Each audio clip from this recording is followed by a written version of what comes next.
absolutely devastating.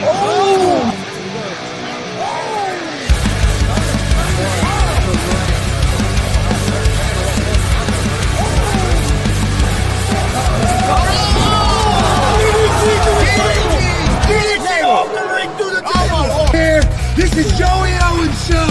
They've been trying to get me on this broadcast forever, and this is the worst damn podcast I've ever been on.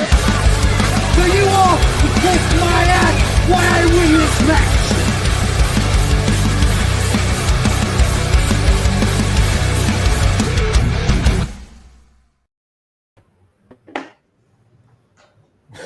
Here we go. Here we go. Chris. Excuse me. Gets all choked up. He does. Welcome man. to Facer Hill Pro Wrestling Talk. I'm Chris Gonzalez, joined by Tony Gonzalez, Marcus Fine, and Big Glenn. Shit, I was fine. We were having a conversation. I do have a question for you guys real quick. When that intro video is playing, can you hear me and him talk? No. Thank God you can't, because some of the stuff me and Kelly say, you don't want to hear us talking either. Yeah. Well, welcome everybody to Face or Heel or Face Wrestling Talk for Thursday, May 15th, I believe. Yeah, May 15th. I don't even know what day it is. We're going to talk some WWE Backlash happening this weekend and a couple other topics. First of all, I want to wish send out some thoughts and prayers. Just some good thoughts to Warren Misery, our buddy there on the. I'm not going to go in detail, but I know he's doing a little recovery from some things. And also our good buddy who normally does heel or face talk with us, Justin Danger. He's having some things done. So, well wishes and prayers. That's why he's not here tonight. So he's got some things going on. So hopefully he'll be back next week. And hopefully maybe Warren will be back next week too. So yeah, Warren's doing pretty good. I talked to him yesterday. Yep. So just wanted to throw that out there real quick. Well, we're going to go right into Backlash, guys. And we're going to go match to match in the order that they went. The first match was Jacob Fatu, who won the match against LA Knight, Damian Priest, and Drew McIntyre. We'll go right into it. And Big Glenn, what's your thoughts on that opening match for Backlash? Honestly, I'm not surprised by the outcome.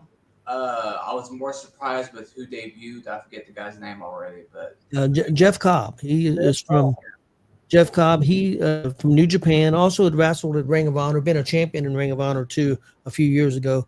Real big mainstay in New Japan. He had tried out for the WWE a few years ago. Didn't make it. I think maybe 10 years ago he tried out. Didn't make it. But yeah, he's signed now with the WWE. And it looks like to me he's going to be Solo's new enforcer. That's what, at least at this point, that's what it looks like to me. yes, it was a serviceable match. I give it a B. Okay. Marcus, what do you think of that match? I enjoyed it. I got to, as always, bitch about something. You want me to bitch about something? Yeah, go ahead.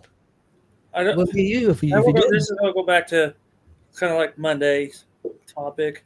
I don't like the way they disrespect these belts. I'm like Bobby Heenan. Either wear it around your waist or over your shoulder. Don't be putting it around your neck, putting it in your mouth, swinging it in a circle. Respect those belts. And that goes for the independents too, because if you see some of these independent belts, they look terrible because of the way they're handled. Yeah, that's true. I've never thought about it that way. But. That's my 2 cents on belts. Yeah, I love the match. LA Knight coming right out of the gate, he proved me wrong because I really thought he was going to be the underdog in this. The timing on these guys was fantastic. I actually thought it was the first time that Jacob Fatu looked vulnerable there for a while. Because normally he's been so much of a beast and nobody get the upper hand. But there for a while, he looked like he very well could have been beat.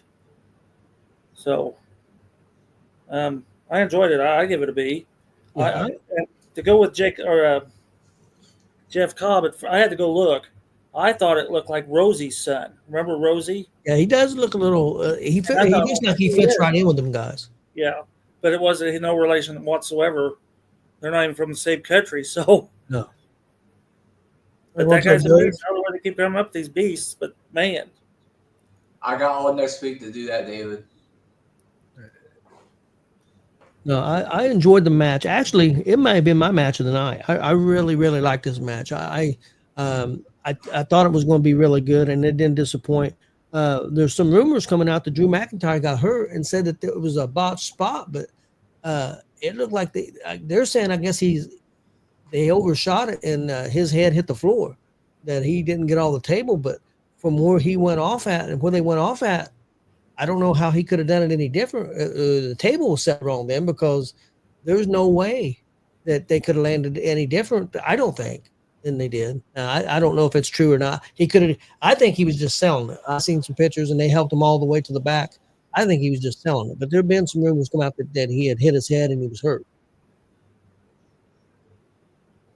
We talking the announce table? When they went to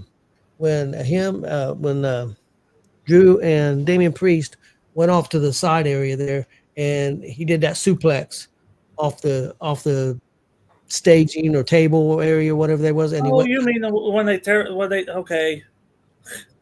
I don't know how I forgot to even say that. You mean when they went out there and knocked over that picnic table? Because it always looks like they have food on that table. Yeah. Every pay-per-view, timekeeper's table, timekeeper's chair, and now the dinner table. That's what I call it, the dinner table. So, I don't know. They all rushed out there really quick, though, didn't they? Yep. Yeah, they did. They did. So, I don't know. Chris, did you get to see that match? I saw most of that match. What did you think? I agree with what you guys are saying. I'd probably give it around B plus. I enjoyed the match. I'm becoming a bigger Jacob Fatu fan. The more I watch him, I love his facial expressions and just his body language. All of it. I think Solo and them guys do a good job with their body language and facial expressions and their roles as well. But Especially Solo. no, I enjoyed it. Juan, you might be right. It might be Boston in 7, but it'd just be Boston in 7 to get beat by the Pacers. Yeah. Juan, if I was doing this, Gonzo, that's why I was doing this. Juan, it's got to be Boston in 7, because it wouldn't. You predicted what, 4 and then 5, then 6, now it's 7, and if they lose, they'll be going to Cancun. After all that, he might be still taking Boston in 11. You know. Yeah, who knows? All right, guys, the second match on the show. Oh, one thing that match was 17 and 55 minutes long. That match really flew by. I didn't even think it was that long. I thought it was kind of short, but it was 17 and 55 minutes long. Did you? That's a good pace match. No, I got the times up. I didn't time it. No. I wonder if it was your time. No. Right. No, some people do. Some people do. That's true. You know, it's a good match when you lose track of time. Yes. So when it's like, when you don't think it's too long or you don't think it's too short. Right? Yeah. I mean, it was probably a good match. Yeah, I really enjoyed the match. Actually, I thought it was short. I thought, man, they could have went a little longer. And no, that match went longer than some people's first half of their show. I mean, that's true. Very true. I've seen that before. Very true. Okay. Next up, there was also more than 5 words of commentary in that match. Next up, Lyra Valkyrie defeated Becky Lynch. I'll go first on this, guys. I thought it was a pretty good match. I enjoyed it. I was a little surprised. I bet you Marcus was a little surprised too. He was surprised. But Becky lost. She put her over, and I tell you, that's one of the better matches that I think Valkyrie has had. I mean, not that she's had any bad matches. I think I picked Valkyrie to win that match. I think you did Thursday when we gave our predictions. I also think she got a broken nose. Why does it keep doing that? I think she got caught with that headbutt right in the nose, and I think she got a broken nose in that match. Did you just keep doing that? That's a bunch of bullshit. And the other thing on this match was 18:45. It was almost a minute longer than the first match. But I enjoyed the match. I thought it was pretty well done. I liked it. We'll go to Marcus. Marcus, what do you think? Well, let's see. I'm looking at my notes. I like the use of some of the old school moves. For one, a Boston Crab, but then a swinging Boston Crab. Yeah. And then a monkey flip or a Mexican surfboard. I don't know if that's politically correct because Wade Barrett said surfboard. Yeah. But in the Bruiser days, it was the Mexican surfboard. Yes. And I haven't seen one of them, I bet, in 3 decades. Seriously. Um, I thought it was kind of unique. I thought Lyra carried Becky. I think Lyra made Becky look good, not Becky made her Okay. look good. Becky looks still really sluggish to me. Her timing's off. The ring rest is terrible. I mean, I wouldn't say terrible. Not Charlotte Flair terrible, because I thought Charlotte was worse, but Lyra did Yeah, damn Charlotte good. didn't look good that last. Lyra did damn good. It was a good match. Lyra's looking good. They need to keep that belt on her for a while. I agree. One thing that I think the fans are starting to boo Becky more, and they're also getting behind Valkyrie. That's one thing that she's been. The fans seem like they're really. I think Becky's helping her in that she's starting to get more over. I think she's a good wrestler. I think she's very good, and I watched her for a long time in NXT UK, so I'm pretty familiar with her. But actually, I thought her working. I think she was more comfortable back then. I think when you get to the big stage, you're asked to do different things, and it's different. So I think when you're in NXT, a little more lax. They kind of let you do more what you want to do. I think you can be a little more comfortable sometimes. Chris, did you get to see this match? I got more nitpicking when he's done. Oh, okay. Oh, go ahead. Go ahead. The referee killed me. Becky pulled off the ring padding. Oh And yeah. the referee went to get the ring padding, and I know they were setting up a spot. Yeah. But she got out of the ring, got up there, like, okay, we're going to tie this bow on. It's like, okay, can we make that any more obvious of what you're doing there? Yep. It's like most of them just wouldn't worry about it. She actually went out to get it. I was just humored. And the surprise pin. I love those surprise pins, like bang, and she. So I'm done. Okay. Chris? Chris, you're up. No, I thought it was a pretty good match. I agree with Marcus. I don't think Becky's looked real great since she's been back. I'd said that after her last match and stuff, but I've been impressed with that Valkyrie. I picked her to win. I didn't think they were going to take the title off of her that quick and put it on Becky. I do agree with you. I think even though Becky hasn't looked great in the ring, with what she's able to do, working the crowd and stuff, has helped Valkyria get over even more. But yeah, but Lynch to me just hasn't looked as solid in the ring since she's been back. I don't know if it's rust or if it's just she's getting a little older and can't do some of the stuff she used to. It's possible. She cut the best promo she's done in a long time. I mean, before she even came back, she on Monday Night Raw, she did a really good promo. Becky's promo was excellent. I think some of it's what you said last week. I think some of it's ever since she's gotten a little smaller. Some of the stuff it's harder. It just don't look as believable. Some of the stuff it's harder to believe. Some of the stuff. Yeah, I think she lost some of her muscle mass. I think she's yeah. I think She Charlotte. may be one of those people that their body can't go like they used to after they have a kid. I'm thinking that might have something to do with it. That could have something to do with it as well too. Ben, what do you think of the match? I enjoyed it. I was actually honestly shocked by the outcome. Obviously, I wasn't on with you guys last week because I think I had a Pacer game or something. But man, Lyra shocked me, and it ended up turning out fantastic. It was one of my favorite matches of the night. I have to agree with Marcus on the referee spot. That was definitely kind of annoying. I'm gonna retract what I just said. Kind of annoying. It was very annoying. Because it was so obvious, man. I mean, when you want to work people that way, don't make them feel dumb, you know. But I have to give this match a B plus. Okay. You give it a what? A B plus. You give the first match a B and this one a B. Okay, I got you. Yeah. It's like right along there. Like I got you. Okay, guys. Next up, we had Dominic Mysterio defeating Penta. Of course, a lot of shenanigans going on in this match. Chris, did you see that one? I didn't see the whole match, but I saw like the highlights of it, Okay. and so I saw some of that. I loved how it ended with El Grande Americano coming out with the headbutt with the loaded mask, and then he's down there leaning against the apron, tapping his mask. I love that part, but I thought it was good. It was kind of crazy about you throw the Judgment Day out, and then they come back. Yeah. Then Finn comes back to the ringside again. So what was the point of throwing them all out? That didn't make a whole lot of sense to me.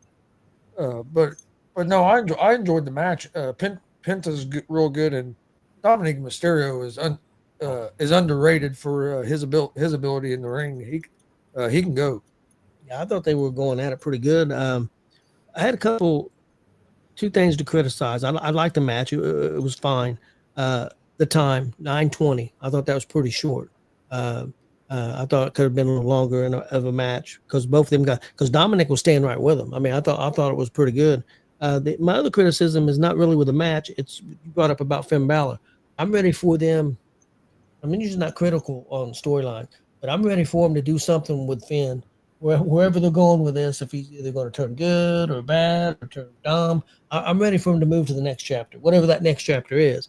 I'm not saying I know what it is, but I'm kind of ready for that. But I mean, I enjoyed the match. Marcus?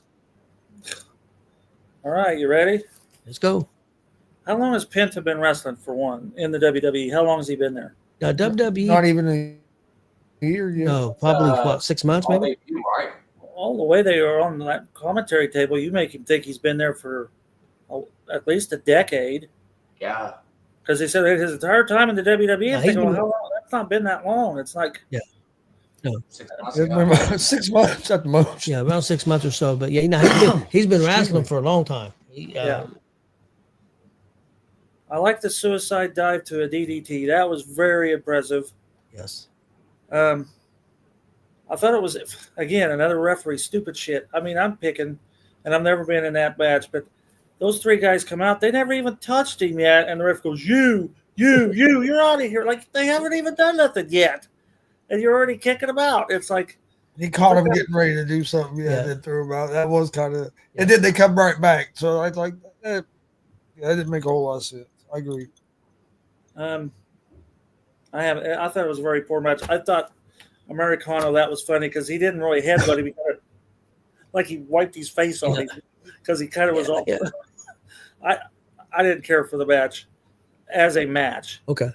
It was okay, but it was the worst match of the night for me. I can see that. I wouldn't disagree with that. Big Glenn.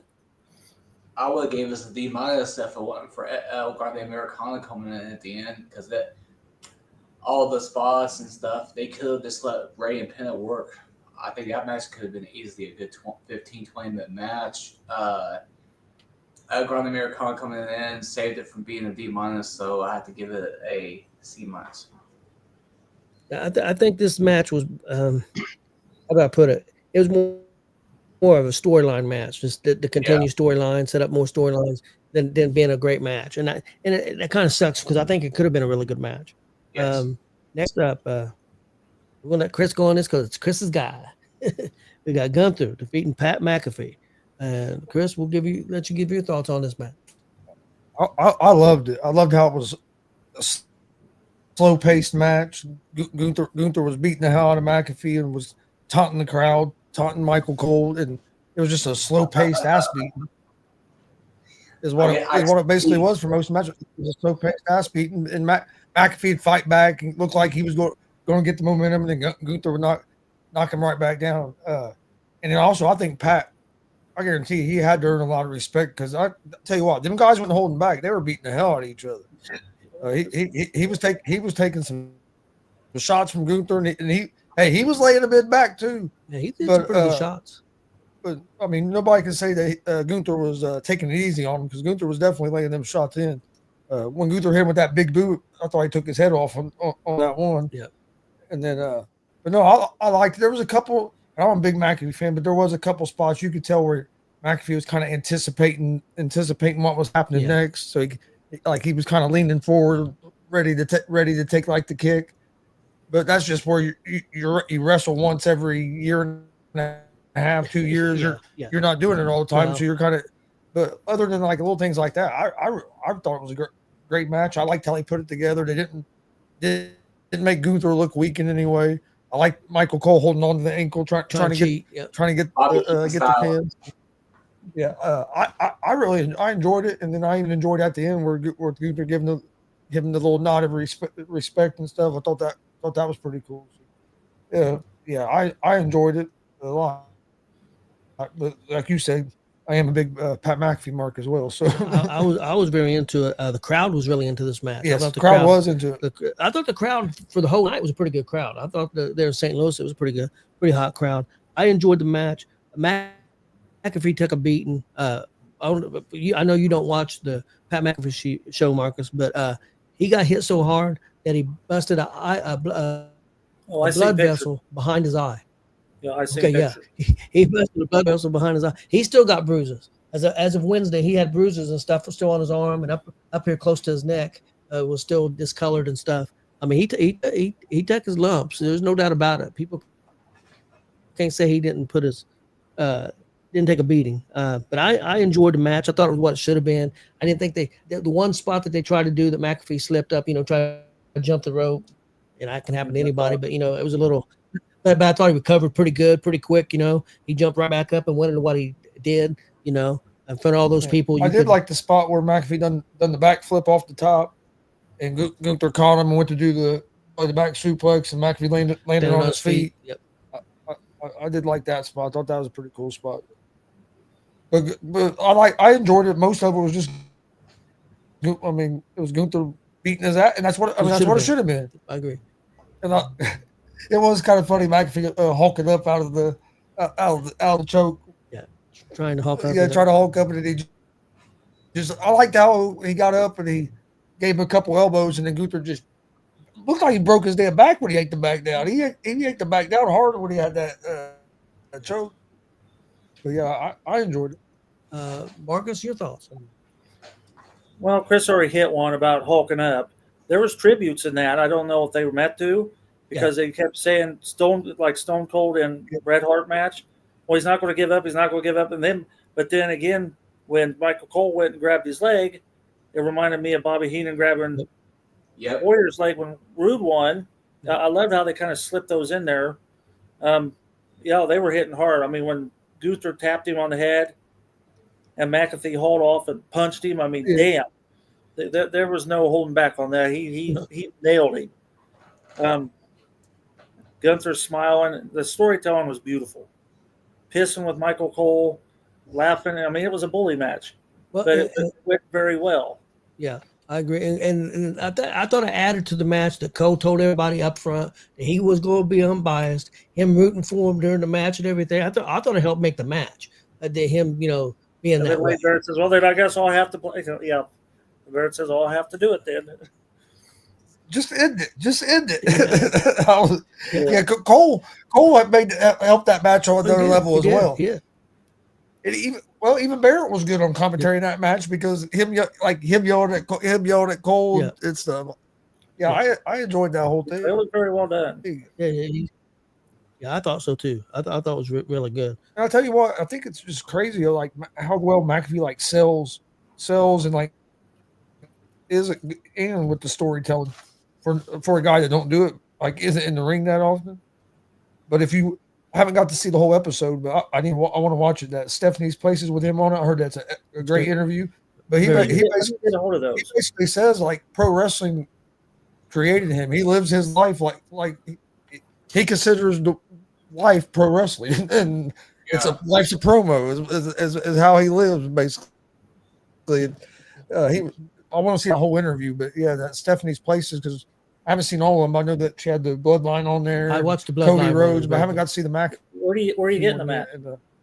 ESPN Plus. Plus. You can get it on ESPN Plus or Disney Plus. If you have Disney Plus, it's on there. Oh yeah, I have Disney Plus. Okay. You can get on that, and you may be able to find some of them on YouTube also. I watched. You can find video clips on YouTube. I don't find the whole episode on YouTube. The one with the Bloodline is excellent. It's outstanding. Yeah, if you have Disney Plus, it's on there. It's called Stephanie's Places. It's just like it's a spinoff show of the Peyton's Places and stuff. It's pretty cool. Marcus, did you? Her newest one, I think, is with the Undertaker. Is it? I think the next one that's coming out.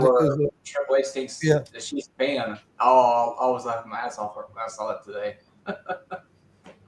Triple H is like a. And then she also has a Marcus. She also has a thing on YouTube called "Watch Your Story," and she on there she's interviewed like Dana White, I think Cody Rhodes, and some other people on there. It's called Watch Your Story. And you could that's the YouTube It's channel. what or watch? Like watch or what? What? Watch Your Story. Okay, that's on YouTube. If you go, yeah, that's the YouTube. That's the channel. If you go to that channel, there's a bunch of episodes. It's a Stephanie McMahon like podcast thing. right. It's pretty good too as well. Marcus, did you have anything else on this match? I did not. I just thought it was damn good. Very well done.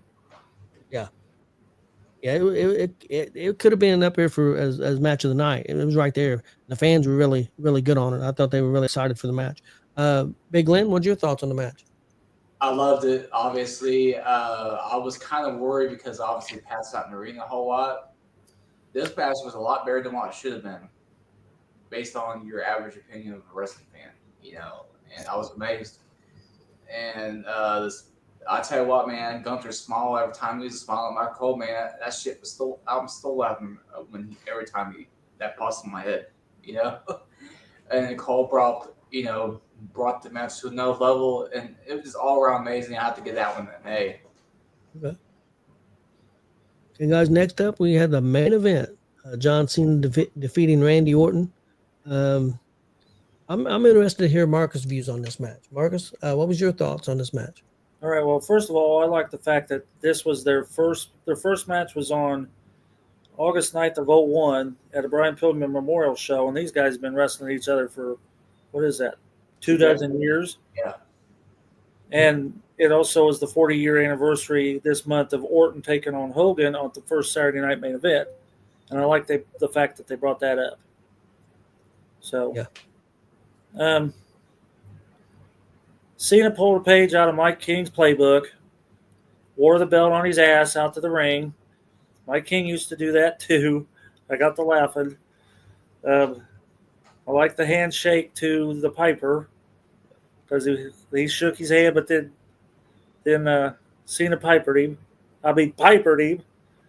It's like if he had not hit where it was supposed to go, then my eyeballs probably would have popped out of his head.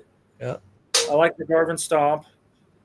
Cena's facial expressions throughout the whole match, genius. I like the reverse sleeper holds. Yep. How many times they do that? They like a dozen times just throwing each other off and reversing the sleeper holds. And see, they were so familiar with each other, they couldn't get one up on the other one because they literally have been wrestling for 24 years. Now, here's my criticism, and it's not about this match. It's about premium live events. You got to take at least one referee out every premium live event. Yep. You got to take out the announce table at least once. You got to disrupt the ring. Why is the ring announcer get that nice padded cushion chair, and she's up and down all night? But the bell ringer, who literally doesn't move any time except to give his chair up, why does he have that metal chair? Because that's the only metal chair they have in the entire arena. Keep him on his toes. If it's too comfortable, he might fall asleep over there. Let's keep him away. Let's see what else I got. The green shirt guy was behind the announcer's table. Did you notice that? I don't think that was him. No, I think that was somebody. I think that was somebody trying to look like him. I don't think that was. He did a damn good job looking like him. Yeah, I don't think that was him. It was a guy trying to dress like him. That was Dollar Tree and green shirt guy.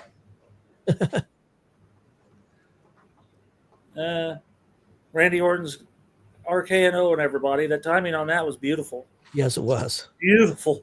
Especially all the officials coming out.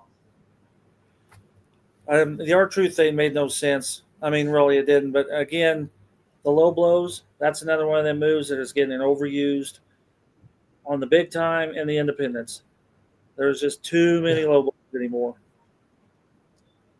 And Orton's loss wasn't cheapened. It wasn't a clean pin. The low blow made sense. I get it. That way, he didn't cleanly pin Orton. So the match was I liked it. I give it an A. They did very well presenting that. I liked the match a lot. I thought where they were going with that once he started RKO and everybody, and especially the general manager. I thought it was going to end up in no contest. But do you think they're afraid to do something like that with the fans? Do you think the fans would? Do you think that they would? Maybe that they think that because back in the day, how DQs were. I mean, they DQ'd everybody, and that's the way it was. They don't do that as much anymore. But I thought that's where they was going to set up another match instead of. Which they could still do another match because he didn't lose clean. After what happened with The Fiend and Seth Rollins and Hell in a Cell right before COVID, I think that's the reason why they're afraid to do it, because they got their name drugged through the mud on that one. Yeah, that's true. The other thing was that you mentioned R-Truth. You probably haven't seen because you don't watch Raw all the time. He's been supporting Cena. He's been going to arguing with people that Cena's still a good guy and all this stuff. And he's even went up to Cena, and Cena's tried to tell him to leave me alone. And one thing you probably didn't see after the show went off at the press conference, Cena said, "Hey, look, I'm going to try to answer your questions this time. Last time I want to answer your questions." And they get ready to ask a question. Here comes R-Truth, and he tells Truth, "Leave me alone. You need to go away." And he tries to talk to him again, and he gives him the move through the table and takes R-Truth out. And I heard they're heading for a match. They're going to give R-Truth a title shot because he always says Cena's is a childhood hero, which I think he's actually older than Cena. But they have always played up that stick with him. The other thing, I don't know, Marcus, how much you watched after the pay-per-view went off, because I didn't even watch pay-per-view for 2 days afterwards. So. Okay, but when the pay-per-view went off, they kept the feed to go into the post show, and the crowd is cheering Cena, and it looked like Cena was starting to get emotional, like he was like having second thoughts about everything, and so it looks like they're playing that story. I think he's having a fight with himself a little bit, and they've announced his final match is going to be in Boston in December. And I still think it's going to be him and The Rock. And I think he'll lose that belt or something's going to happen. But I think it's going to be Cena turning back and he's going to face The Rock. So I think they're going. Now we'll see. But they did announce his final match will be in December in Boston, his hometown. But yeah, I really enjoyed the match. I thought he looked a lot better in this match than he did against Cody Rhodes. I thought it looked pretty good. Of course, them guys know each other so well, but I liked it. Big Glenn, what do you think? I enjoyed it. I love the spot where Randy was going RKO on pretty much everybody. The one time that we didn't need R-Truth, obviously, is when he comes out and tries to tell Randy hey, he's still a good guy. And I like how they did set up the thing for potentially Saturday night's main event in Tampa next weekend, so. It's a co-match tonight with McAfee. I've seen a story, and they've been hitting at this, but the rumor is that, of course, SummerSlam's going to be 2 nights now, and this is going to be the first one. It looks like they're heading for Nick Aldis to take on Randy Orton at SummerSlam. Well, not SummerSlam. That's looks like what they're building to. That's why that's the third RKO that Aldis has took from Orton. Chris, did you get to see this? Yeah. Okay. I agree with you guys. I thought it was a real solid match. One thing I've gotten out of it, I wanted to say was, I think after watching John Cena the last few months as a heel, I wish he'd have turned heel a long time ago. I think he's great as a heel. I loved it. Like Marcus said, his facial expressions, just the way he interacts with the crowd, everything. I think he's awesome as a heel. It almost makes me wish that he would have turned heel a long time ago instead of after like 20-something years. But because I know they're going to turn him back here soon. But I don't think he's getting enough credit for how good of a job he's doing as a heel, especially for not being a heel very much in his career. I agree. I think he's doing a fantastic job. The only criticism I have, and it's going to be that way, it's a little bit disjointed because he misses. I mean, he'll be on for a week and you won't see him for 2 weeks. If he could be on every week, I think it would hit a lot harder. So I think some people get a little, I don't know how to say it, but him not being consistent on TV, I think hurts it a little bit. but I think he's doing a fantastic job as a heel. But yeah, what would you give the show, Glenn? The whole show, what would you give it? Well, I would have to give it probably a B minus because the dominant Dirty Dom match with Penna that great brought it down a little bit, so B minus. Yeah, I was very sports entertained, guys. And you stop and you stop. Wait a minute. Did you say I just like Sports said- entertained. I'm Sports entertained. That's what it is. I mean, I really enjoyed the show. It was a probably B plus for me, but when you stop and think about, they put on this show and the matches they had, and stop and think who wasn't on the show. Seth Rollins wasn't on the show. Breaker, Yep. Heyman, Rollins, all these stars, Punk, Jey Uso. I mean, all these guys wasn't on the show, and they still could put on that kind of a quality show. And of course, it's a B pay-per-view. It's not one of their main pay-per-views, but I know the crowd in St. Louis seemed pretty happy with us. So, Yes. Chris, what would you give the show? I'd give it. I didn't see all of it, but from what I saw, most of it. I would say a B. What do you think, Marcus? I'm going to be a little more critical. I'm going to go B minus C plus. Okay. Speaking of being sports entertainment, like Tony was talking about, man, I tell you what, that move that Stephanie Vaquer does, that I get definitely get sports entertainment with that, you know. Oh yeah, I know what you're talking about, man. Yeah. That's crazy. I came home from Cincinnati last night.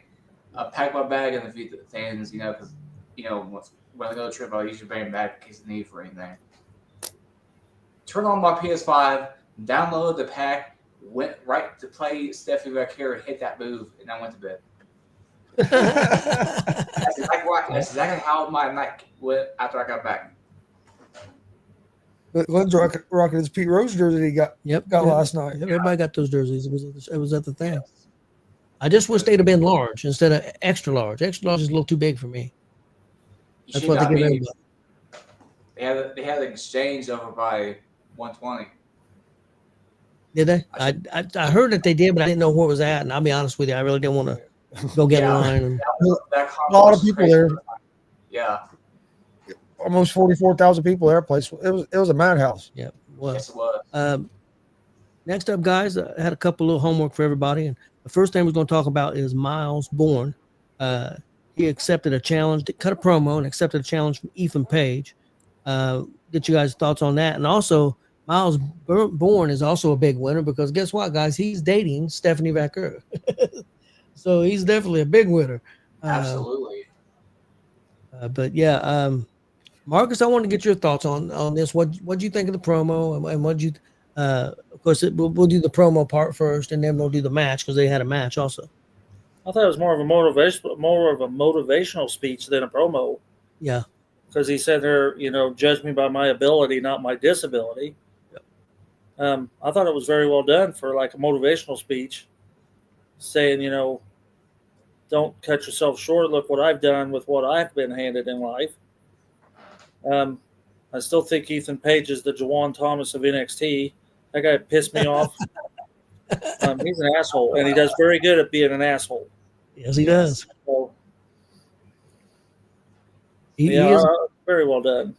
Yeah, I'd like to. There was some criticism. Some people said, "Well, why does he have to play on his disability?" Well, why wouldn't you do that? I mean, I thought it was done. I thought it was done in a positive way. Yes. Well, I didn't know he was deaf. And I thought, well, he must have a bad lisp or something. Yep. And then when he said he was deaf, partially deaf, and then I got it. Yep. So people are going to bitch no matter what. I mean, come on, look. Yeah, there's no doubt about it. I bitch. So I really liked the segment. I thought it hit with me. I thought the fans responded well to it. I thought it was perfect when Paige come out and the way Paige played things and goaded him into a match. I thought it was very well done. Big Lynn, did you get to check that out? I did. That was one of the few things that I did check out. That was fantastic. I enjoyed the promo or positive speech and however you want to view it as. It was just amazing. crowd was into it. You know, Yep. things like that. I was able to get right behind it. You know. I mean, Ethan Page, Yeah, former champion, just that. You like want to just put your fist right in his mouth. I mean, that's beautiful. When you That get is. that emotion, that's beautiful. I'll have to I ask agree with you if you want to grab him to the TV and beat his ass. You Yeah. know. Who was the best at that for you, Marcus, in the past? Who was the guy? I know Jawan Thomas in the independent scene, but who on TV when you was watching wrestling? Who was the guy that I mean, every time you seen him, it just made you bored? Oh, I think about it. Sure, I had one. Probably had a bunch of them. David Schultz. No, I like David Schultz. I'm a fan of him slapping Stossel. Yes, same. I mean, I watched that when it aired. Yeah, I have that do on too. VHS tape. I taped off when it aired the first time, and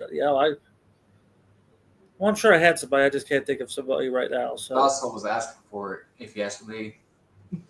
well, then after you watch The Dark Side of the Ring, and Stossel, well, I didn't think everybody should know you're being cheated by these guys. Like, you motherfucker, somebody ought to just shoot you right in the head. But, well, seriously, he tried to ruin the sport, and Schultz wasn't going to allow him. Schultz is the one that could have Shooting is done it. not enough. He needs to be right Schultz there. is the one that could have done it. Marcus Schultz. Marcus That's Schultz. what Schultz would say. Schultz could have been the one that done it. He's the one with the gun collection. Yeah. Let's invite David. Let's invite John Stossel to Tuesday Night Titans and David Schultz's house, and or Lord out for Hayes. Yeah. Stossel got a lot of money out of that. Probably didn't deserve it, but he got it. Chris, did you get to see that promo? No. Yeah. Okay. He's lost. Next up was the match. That was the Ethan Page versus Miles Bourne match. I want to get you guys' thoughts on that. Wasn't a real long match, about 8.5 minutes. Glenn, what was your thoughts on that match? I that's a part I missed actually. Okay. you need to go back and watch it. Okay. Did Miles Bourne win? Oh yeah, he won, and Yes, the he won. finish was beautiful. I was gonna say if Yes. Miles won, it was probably a great finish. So That's the other part, where people criticize and said, well, they're using his disability. Well, okay, maybe they are a little bit, but the kid's got talent. So it ain't like they're pushing the kid that don't have The talent. disability ain't affected his. if he did not have talent, he would not be in WWE NXT. Yeah. I really enjoyed the And match. Why not use that to your advantage? I mean, that's something he has that other people know. I mean, and if you can use it positively like that, well, why not? It's not like I would understand if they were like, trying to make fun, like if they were doing it in a mean way or something. But Well, they did a little bit. But, they did Yeah, a but little it bit. was tasteful. It was Yeah, tasteful. Page did a little bit. Page I doing it. mean, like but they're doing it as part of like the Yeah, story. yeah, It's not yeah, like yeah. they're doing that like in real, like it's. Attitude Era. Yeah, it's not. People have to realize it's a TV show. It's not. It's just like watching a TV show. When you see that shit, it's not real life. Yeah. He does look like a young Randy Orton. He really does. That kid. He definitely, or I won't say just like, but he definitely has a familiar look to him. But yeah, I don't think he's real old. I think he's under 25. So I think he's got a bright future. But I really enjoyed the match. Marcus, what do you think of the match? Oh, I loved it. I thought it was a good, solid, scientific match. And Chris, you need to go back and see it, because if you thought Gunther and McAfee were throwing punches and clotheslines hard, those guys were throwing punches and clotheslines hard too. Yeah, I have to watch it. I was going to watch it earlier, then I ended up having to leave, and I didn't get back in time. And then when I got back, I had trouble logging in. And I'll definitely watch Yeah, it. I'll be honest with you, Marcus. If you was going to watch, if I was going to say, Marcus, you need to start watching a wrestling show every week, and I wouldn't tell you to watch Raw, and I wouldn't tell you to watch SmackDown. If I was going to tell you to watch a show, I wouldn't tell you to watch AEW. I would tell you to watch NXT, because how hard them young guys work They're so hungry, and also their storylines. Shawn Michaels or whoever's putting these storylines together, it's the best written TV show as far as the writing goes on TV. I mean, I'm serious. And then another big story coming out this week was the CW is just head over heels with the ratings they're getting Yes. from that show. I mean, they're I will also second that, Tony, because if you ever get a chance to go to Orlando, and it's like if you're going to be down there early in the middle of the week, go to the Performance Center to check that out. I can get, if anybody wants information on that, I will give you the information. It is amazing every time I go down. And it's free tickets. It's almost like going to an independent show. The difference between an independent show and that would be the similarities would be young guys, but a lot more polished because they're taught a polished way. You know, they're taught the WWE way, so it's more polished. But these guys perform and they're working their ass off. And then also, if you like women's wrestling, it's the best women's wrestling on TV, and they feature it. They feature their women's more than they do the men, and they're trying to build their men's division. I think they are. They definitely are building it up, and it's getting better. But their women's division down there is outstanding. And then people wonder why some of these cuts happen. If you watch NXT, you're going to understand because they got all these people. And then if you watch LFG and you watch Evolve and all this stuff, they got all this young talent down there. It's going to have to move up sometime, and you're going to have to make room for it because there's only so many hours of TV.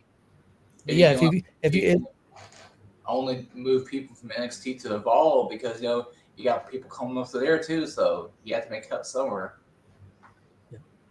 Yeah, there was one guy that got cut from NXT because they wanted to move him down to Evolve, and he refused. So they let him go. They let him go, and he was a young guy. But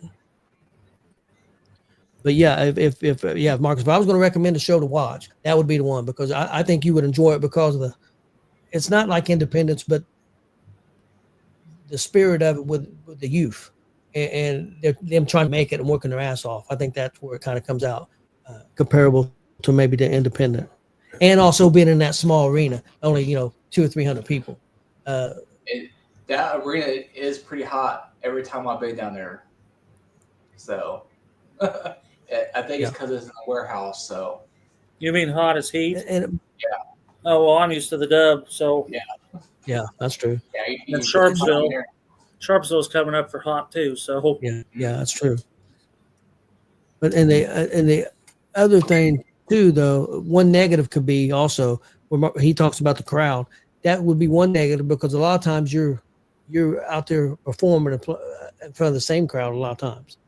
I mean, like if you go to AECW, you see a lot of the same faces, but that's once a month.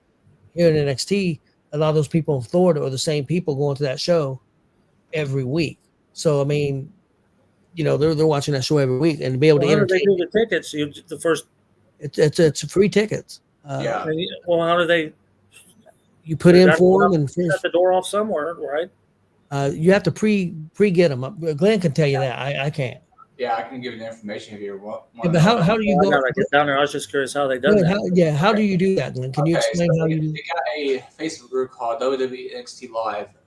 Join that group. It's a private group on Facebook.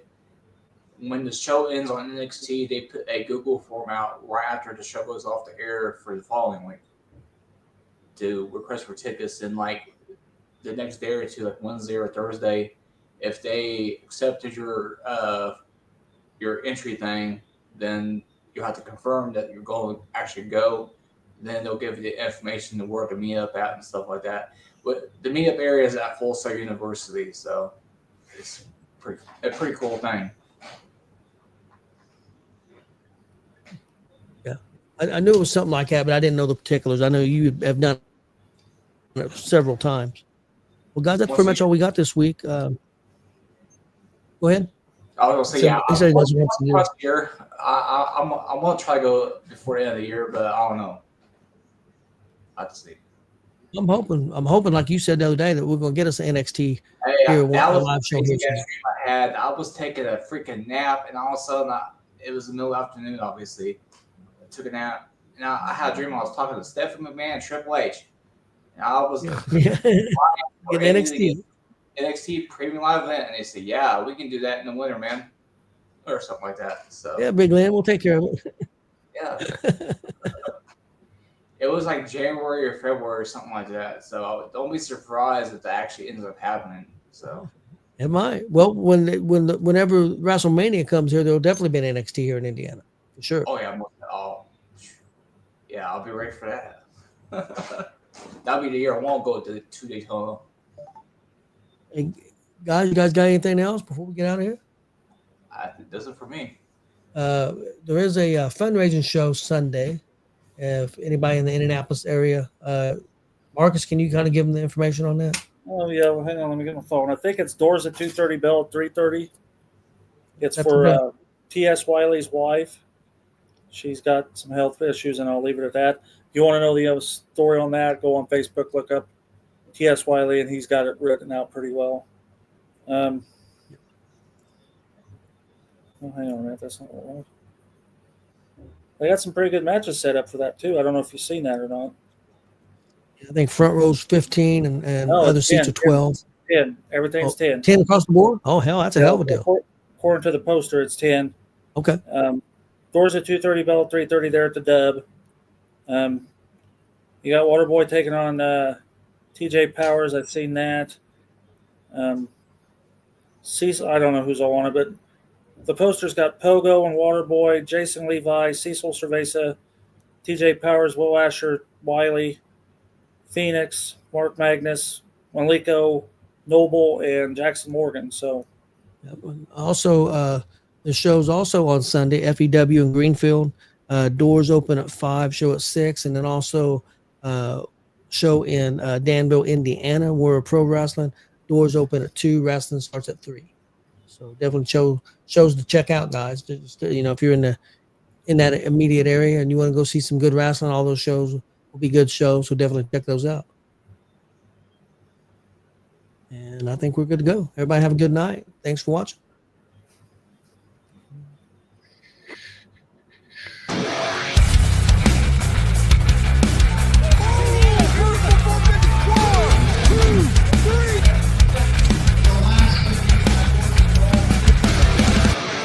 That'd be absolutely devastating.